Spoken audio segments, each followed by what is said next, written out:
56টা দোকান বিশিষ্ট শেখ শাহজাহানের নামাঙ্কিত এই বাজারের দোতলায় শেখ শাহজাহানের একটা অফিস রয়েছে। যদিও আজকে এই মুহূর্তে বাজার বন্ধ থাকায় এই অফিস এবং সেই অফিসের প্রবেশপথ দুটোই তালা বন্ধ। চাবির খোঁজ করছেন সিবিআই আধিকারিকরা। এই মুহূর্তে সেই বাজারের ছবি, যেখানে প্রত্যেকটি কর্নারে কর্নারে কেন্দ্রীয় বাহিনী, সেটা ছবিতেই দেখা যাচ্ছে।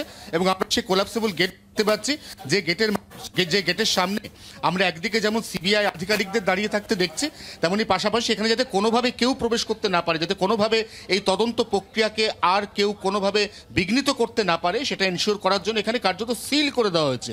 এই সেই প্রবেশপথ কেন্দ্রীয় বাহিনী, আধা সেনা, সিআইএসএফ জওয়ান তারা সিল করে রেখেছেন। তাদের পেছনে যাদেরকে দেখা যাচ্ছে তারা সিবিআই আধিকারিক। এবং এই যে পেছনের সিঁড়ি, এই সিঁড়ি দিয়ে দোতলায় শেখ শাহজাহানের অফিস, এবং সেই অফিস, তার যে সিঁড়ির মুখ এবং অফিসের সামনে, এই দুটি জায়গায় তালা বন্ধ। অতএব এখন এই মুহূর্তে চাবির খোঁজ চলছে।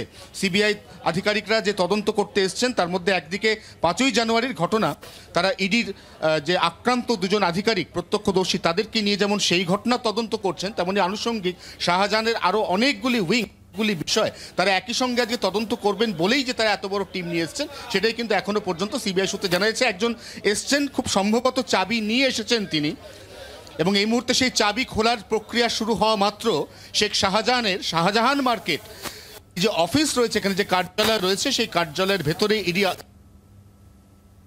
ঢোকার পর তারা সেখানে সমস্ত রকমের এভিডেন্স সেগুলি পরীক্ষা করে দেখবেন বলেই এখন পর্যন্ত সিবিআই সূত্রে খবর।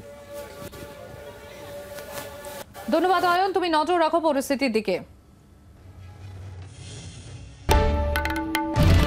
বাংলার আওয়াজ, বাঙালির আবেগ, জি 24 ঘন্টা।